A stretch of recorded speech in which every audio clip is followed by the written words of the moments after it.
안녕하세요. 김광현입니다. 오늘은 법인 설립 시에 자본금을 얼마로 하는 게 적정한지에 대해서 말씀드리겠습니다. 은행에서 기업금융을 담당하다 보면 법인을 설립할 때 자본금을 얼마로 하는 게 좋은지에 대해서 이렇게 문의가 종종 있습니다. 특히 자금이 좀 부족한 젊은 CEO들은 이 자본금 개념이 별로 없어요. 돈도 없고 자본금을 소액으로 이제 출자하는 경우도 있는데, 그러다 보니까 대출도 못 받고 시정보증도 못 받는 그런 사례가 왕왕 있습니다. 그래서 여러분들이 자본금을 얼마로 하는 게 좋은지에 대한 컨설팅이 좀 필요할 것 같아요. 예전에는 상법에 5천만 원으로 이렇게 딱 정해져 있었거든요.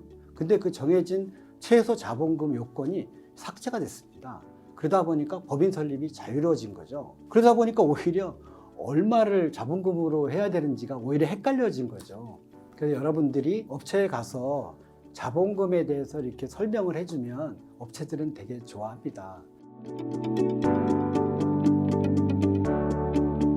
먼저 법인을 설립할 때는 자본금을 출자해야 됩니다. 물론 이제 일부 업종, 그러니까 뭐 부동산 중개 법인은 뭐 5천만 원 이상으로 해라, 뭐 일반 여행업은 뭐 1억 원 이상, 뭐 이런 식으로 특별하게 정한 건 있는데, 대부분은 자본금 제한이 없습니다. 한 주의 가격이 얼마냐면 100원입니다.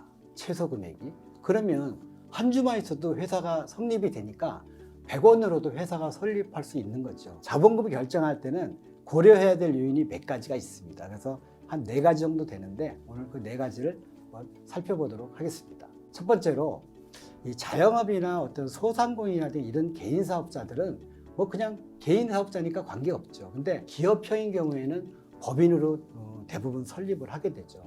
기업형은 법인을 설립하게 되면 자본금을 해야 되지 않습니까? 그래서 사회 통념적으로 기업에 대한 어떤 자본금 얼마 정도가 돼야 된다라는 게 좀 있어야 돼요. 왜냐하면 자본금이 하나도 없이 하게 되면 뭐 일할 때도 가수금에 넣었다 뺐다 해야 되는데, 이게 너무 번거롭기도 하고, 그 다음에 너무 돈이 없는 회사가 되잖아요. 그러니까 이건 좀 문제가 있는 거죠, 대외적으로도. 그래서 법인을 설립하면 사회 통념상에 필요한 적정한 규모의 자본금이 필요하다, 이렇게 말씀드릴 수 있겠습니다. 두 번째로, 법인을 설립할 때는 설립 비용 측면에서 한번 살펴볼 필요가 있겠습니다.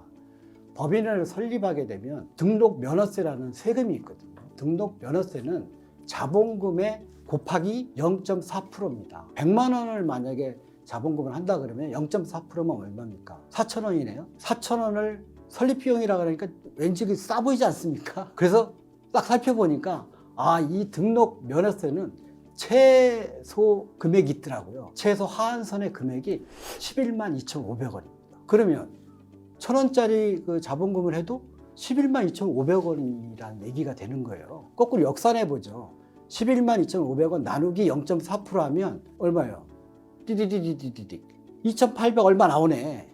그러면 2,800만 원 정도까지는 11만 2,500원 똑같다는 얘기예요. 그래서 자본금이 뭐 10만 원이든 100만 원이든 똑같다는 얘기죠. 그래서 그 등록 면허세를 기준으로 한다면 한 3천만 원 정도가 적당하다고 이렇게 결론을 내릴 수 있을 것 같습니다. 참고로 법인을 과밀 억제 권역에 설립을 하게 되면 300% 중과됩니다. 과밀 억제 권역이라 하면 서울 전 지역하고 경기도 이제 일부 지역이 해당이 되는데요. 거기에는 3배의 중과가 되는데, 예를 들어 볼게요. 서울 송파구에서 5천만 원짜리 자본금으로 설립한다면 아까 등록 면허세 0.4%라고 했으니까 20만 원 되겠네요. 거기에 서울 송파구 했으니까 곱하기 3배 하면 60만 원이 등록 면허세가 된다는 이야기입니다. 세 번째로, 가장 중요하다고 생각되는 은행의 신용평가 부분인데요. 법인을 설립할 때 뭐 돈이 좀 없다는 이유로, 좀 부족하다는 이유, 아니면 아주 그냥 친절한 세무사를 만나가지고 세금 줄여준다고 말이죠. 뭐 등록 면허세도 줄여주고 법인세도 좀 절감시켜준다고 그냥 소액으로 자본금을 해놓으면 창업 초기에는 수익보다는 비용이 더 많을 수가 있거든요. 그러면 비용 까다 보면 손실 나잖아요. 근데 자본금이 작으면 어떻게 돼요? 자본금까지 다 까먹게 되잖아요. 그러면 어떻게 돼요? 그게 자본 잠식이라고 합니다. 자본 잠식이 되면요, 은행에서 대출하기도 어렵고 시정보증기관에 가도 상담하기 어려워집니다. 그래서 자본금은 어느 정도 금액이 필요하다. 이 회사를 어떤 누구의 충고에 의해서 회사를 망가뜨리거나 재무제표 엉망으로 만들면 이거 아주 곤란합니다. 다시 말씀드리지만 기업 규모에 적정한 자본금 설정이 굉장히 중요하다. 구치 금액으로 얘기한다면 저는 5천에서 1억 정도로 말씀드리고 싶고요. 네 번째는 책임 경영 부분인데요. 최근에 신용보증기금에 가면 책임 경영이라는 얘기를 많이 듣게 됩니다. 예전에 신용보증기에 보증서 받을 때 보면 그 법인의 대표자는 연대보증인을 입보하게 됐었어요. 근데 연대보증 제도가 이렇게 폐지가 됐거든요. 폐지가 되다 보니까 시정보증기관 입장에서는 책임지고 이 법인을 이 대표자가 잘 경영할 수 있을까?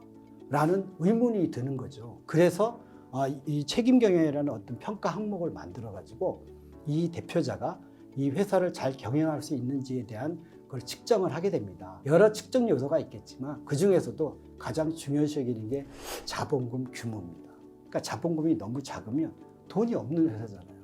돈 없는 회사에 어떻게 대출을 보증을 하고 합니까?